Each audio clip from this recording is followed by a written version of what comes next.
आज हम 11th physics में न्यूटन के गति विषयक नियम इसके बारे में बताएंगे। इसमें सबसे पहले हम फोर्स, बल क्या है। बल वह बाह्य कारक है जो किसी वस्तु की अवस्था में परिवर्तन कर दे अथवा परिवर्तन करने का प्रयास करे। बल वह बाह्य कारक है जो किसी वस्तु की अवस्था में परिवर्तन कर दे अथवा परिवर्तन करने का प्रयास करे। जैसे किसी वस्तु पर हम बल, एक कारक बाह्य कारक है, लगाएं, हमारा बल का यह प्रयास होता है कि उसकी पोजीशन चेंज हो जाए। बल को हम एफ से प्रदर्शित करते हैं। बल बराबर होता है द्रव्यमान गुणित त्वरण। द्रव्यमान गुणित त्वरण। एफ बराबर होता है F is equal to M into A. ये अभी बता रहे हैं एफ बल है, एम द्रव्यमान है और ये है उत्पन्न त्वरण। क्योंकि किसी वस्तु में जब हम बल लगाएंगे तो उसमें त्वरण उत्पन्न होगा, क्योंकि उसकी पोजीशन बदलेगी, उसका वेग चेंज होगा। तो अभी इसके बारे में आगे और डिटेल बताएंगे। तो यह बराबर एम इंटू ए। बल एक सदिश राशि है, वेक्टर सदिश राशि। बल एक सदिश राशि है, इसको जान लीजिए। और इसका मात्रक एम के एस पद्धति में बल का मात्रक, एम के एस पद्धति में बल का मात्रक मैंने बताया किसी भी भौतिक राशि का मात्रक वही होता है जो उसके सूत्र का मात्रक होता है। तो F equal to M into A. तो एफ का मात्रक वही होगा जो एम और ए का होगा। तो एम का एम के एस पद्धति में एम का मात्रक क्या होता है, किलोग्राम, और इंटू ए का क्या होता है, ए है त्वरण। त्वरण का होता है मीटर प्रति सेकेंड स्क्वायर। ये है त्वरण का।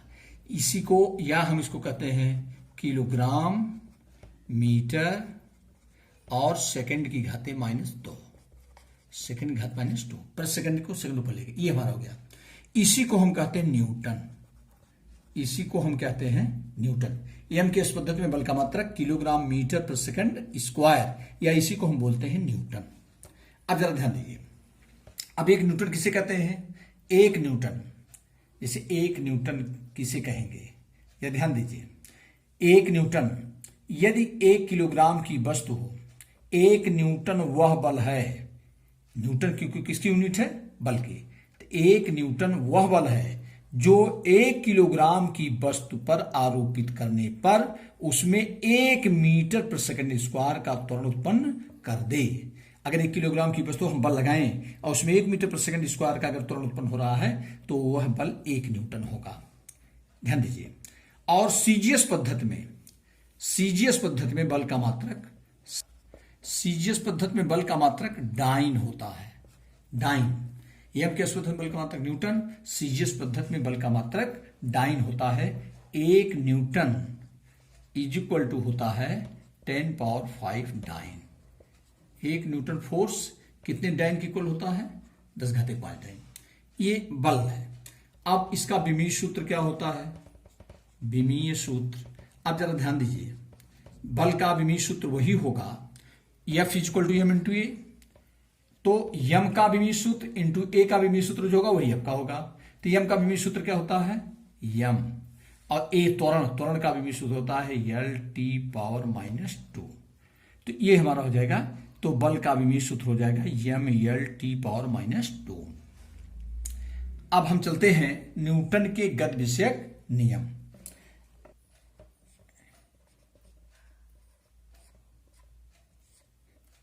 न्यूटन के गति विषयक नियम में वो बल से ही संबंधित है। अब जरा ध्यान दीजिए। प्रथम नियम, इसे गैलीलियो का नियम भी कहते हैं। अब जरा ध्यान दीजिए, ये 2 रूप में है। अब आगे ध्यान दीजिए। जैसे इस प्रथम नियम क्या है, यदि कोई वस्तु चलती है तो चलती ही रहेगी, और यदि रुकी है तो रुकी ही रहेगी। उसकी अवस्था में तब तक कोई परिवर्तन नहीं होगा जब तक उस पर कोई बाह्य बल न लगाया जाए। कहने मतलब कोई वस्तु मोशन में है तो मोशन में रहेगी, अगर रेस्ट में है तो रेस्ट में ही रहेगी। उसकी पोजीशन में तब तक कोई परिवर्तन नहीं होगा जब तक कि उस पर कोई एक्सटर्नल फोर्स अप्लाई न किया जाए। यह है गैलीलियो प्रथम नियम। इसी का एक और भी आता है, जड़त्व, जिसको बोलते हैं इनर्शिया। जड़त्व इसी में है। इनर्शिया क्या होता है, जरा ध्यान दीजिए। जड़त्व तो जड़त्व भी न्यूटन के गति विषयक प्रथम नियम में है, इसको जड़त्व का भी नियम बताएंगे। तो ये दो रूप में होता है। जैसे पहला नियम हमें बताया, पहला नियम इसे गैलीलियो का भी नियम कहते हैं, जड़त्व का भी नियम कहते हैं। तो गैलीलियो का नियम जैसे मैंने बताया कि यदि कोई वस्तु चलती है तो चलती ही रहेगी, रुकी है तो रुकी ही रहेगी, उसकी अवस्था में इसी में जड़त्व। जड़त्व क्या है? जड़त्व किसी वस्तु का वह गुण है जो अपनी अवस्था परिवर्तन का विरोध करता है। जड़त्व इनर्शिया है, is a property of matter by virtue of which opposes to change of its position. जड़त्व किसी वस्तु का वह गुण है जो अपनी अवस्था परिवर्तन का विरोध करता है। अब जड़त्व का नियम क्या होता है? जड़त्व का नियम क्या है कि वस्तु जिस अवस्था में है उसी में रहना चाहती है, वह अपनी अवस्था परिवर्तन का विरोध करती है। जड़त्व में है तो जड़त्व क्या है? जड़त्व के बारे में मैंने बताया कि जड़त्व किसी वस्तु का वह गुण जो अपनी अवस्था परिवर्तन का विरोध करता है। तो कहने का मतलब कि अब जो वस्तु जिस अवस्था में रहती है उसी में रहना चाहती है, वो अपनी अवस्था परिवर्तन का विरोध करती है। तो ये है जड़त्व का नियम। तो न्यूटन के गति विषयक जो प्रथम नियम है, इसे गैलीलियो का भी नियम कहते हैं, जड़त्व का भी नियम कहते हैं। तो जड़त्व का नियम, जैसे कोई पूछे लॉ ऑफ इनर्शिया क्या है, जड़त्व का नियम, तो यही बताओगे कि यदि कोई भी वस्तु जिस अवस्था में रहती है उसी में रहना चाहती है, वो अपनी अवस्था परिवर्तन का विरोध करती है। अब एग्जाम्पल के लिए जैसे हम बताएं कि जैसे पेड़ की डाल को हिलाने पर फल टूट के गिर जाते हैं। क्यों? क्योंकि फल जो पेड़ में रहते हैं वो विरामावस्था में रहते हैं। जब हम उस डाल को हिलाते हैं तो वो उनमें गति उत्पन्न होती है। लेकिन मैंने बताया कि जो वस्तु जिस अवस्था में रहती है उसी में रहना चाहती है, चूंकि विरामावस्था में रहते हैं, विरामावस्था में ही रहना चाहते हैं, उसका विरोध करते हैं, उस विरोध के कारण फल टूट जाता है। कई सारे एग्जाम्पल हैं, जैसे किसी गाड़ी के अचानक चल देने पर उसमें बैठे यात्री पीछे की ओर झुक जाते हैं। किसी गाड़ी के अचानक चल देने पर उसमें बैठे यात्री पीछे की ओर झुक जाते हैं। क्यों? क्योंकि गाड़ी जब रेस्ट में है तो वह व्यक्ति रेस्ट की पोजीशन में, उसमें यात्री रेस्ट पोजीशन में रहते हैं। लेकिन जब गाड़ी चल देती है तो वो गति में आ जाते हैं, लेकिन वह वस्तु उस गति का विरोध करती है। तो जिसके कारण वो जिस पोजीशन में रहते हैं वहीं रहना चाहते हैं, जिसके कारण पीछे की तरफ झुक जाते हैं। सेम इसी का अपोज है, किसी गाड़ी पर अचानक ब्रेक लगा देने से उसमें बैठे यात्री आगे की ओर झुक जाते हैं। क्यों? क्योंकि जब गाड़ी चल रही है तो गति की अवस्था में रहते हैं, जब उसमें ब्रेक लगाया जाएगा तो उस गति का वो विरोध करते हैं, तो जिसके कारण वो आगे की तरफ झुक जाते हैं। माने रेस्ट का जब उसमें ब्रेक लगाएंगे तो रेस्ट में आएंगे, लेकिन वो गति में रहते हैं तो गति में ही रहना चाहते हैं, तो इसलिए वो जो है आगे की तरफ झुक जाते हैं। इसे बहुत सारे एग्जाम्पल हैं। तो ये है न्यूटन का गति विषयक प्रथम नियम, या इसी को हम जड़त्व का भी नियम कहते हैं, गैलीलियो का भी नियम कहते हैं। ये न्यूटन का गति विषयक नियम है। अब हम बताने चल रहे हैं द्वितीय नियम। द्वितीय नियम में सबसे पहले एक चीज है, जैसे अभी मैंने तुमको पढ़ाया कि F is equal to M into A, तो फोर्स के बारे में बताया गया कि बल वह बाह्य कारक है जो किसी वस्तु की अवस्था में परिवर्तन कर दे अथवा परिवर्तन करने का प्रयास करे। तो हम बल लगाएंगे उसकी अवस्था में परिवर्तन होगा, वस्तु में गति उत्पन्न होगी। चूंकि गति से संबंधित हम बता रहे हैं, वस्तु में जब बल लगाया जाएगा गति उत्पन्न होगी। वह गति जो है, तो गति में जब होगा तो उसमें त्वरण उत्पन्न होगा। वह त्वरण F A जो है वो वस्तु पर आरोपित बल के समानुपाती होता है।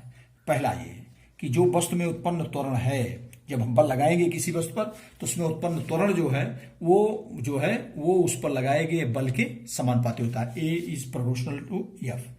दूसरा होता है कि यही जो त्वरण है ये वस्तु के द्रव्यमान यम के व्युत्क्रमानुपाती होता है। कोई वस्तु भारी होगी तो द्रव्यमान ज्यादा होगा, उसमें त्वरण कम उत्पन्न होगा। अगर हम बल बराबर लगा रहे हैं तो ज्यादा द्रव्यमान होगा तो कम त्वरण उत्पन्न होगा। हल्की वस्तु होगी तो ज्यादा वेग उसका बढ़ जाएगा। तो ये जो वस्तु में उत्पन्न त्वरण है ये दो बात पर डिपेंड करता है। A is directly proportional to F and A is inversely proportional to M। वस्तु में उत्पन्न त्वरण उस पर आरोपित बल के समानुपाती और उसके द्रव्यमान के व्युत्क्रमानुपाती होता है। दोनों को जो एक मिला देते हैं, A is proportional to F upon M, या अब इसी को हो जाएगा, या A इज इक्वल टू होता है K into F upon M। तुम जानते हो जहां K एक नियतांक है, इन सामान्य अवस्था में इसका एक वैल्यू 1 होता है। तो जब ये नियतांक हो जाएगा K इज कांस्टेंट, ये K कांस्टेंट है और जनरली सामान्य अवस्था में इसका वैल्यू 1 होता है, तो A इज इक्वल टू हो जाएगा F अपॉन M, या F is equal to M into A, F बराबर M इंटू A। अब इसका स्टेटमेंट ये भी हम कर सकते हैं। जरा ध्यान दीजिए कि किसी वस्तु पर आरोपित बल उस वस्तु के द्रव्यमान और उसमें उत्पन्न त्वरण के गुणनफल के समानुपाती के बराबर होता है। ये हो गया। दूसरा इसी में है, दूसरे नियम को हम तीन रूप में कहते हैं। तो पहला ये हो गया फर्स्ट, और सेकंड जो होता है, सेकंड जो दूसरा चीज होगा वो होगा संवेग का। दूसरे नियम में ही हमारा है संवेग। अब संवेग क्या होता है, इसको इंग्लिश कहते हैं मोमेंटम। मोमेंटम संवेग क्या होता है? संवेग किसी वस्तु के द्रव्यमान, जब बल हम लगाएंगे तो मैंने बताया वस्तु का द्रव्यमान रहेगा और उसमें त्वरण उत्पन्न होगा। त्वरण कब उत्पन्न होता है? जब वस्तु में वेग उत्पन्न हो लगता है। तो संवेग क्या होता है? संवेग P इक्वल टू होता है m इंटू वी।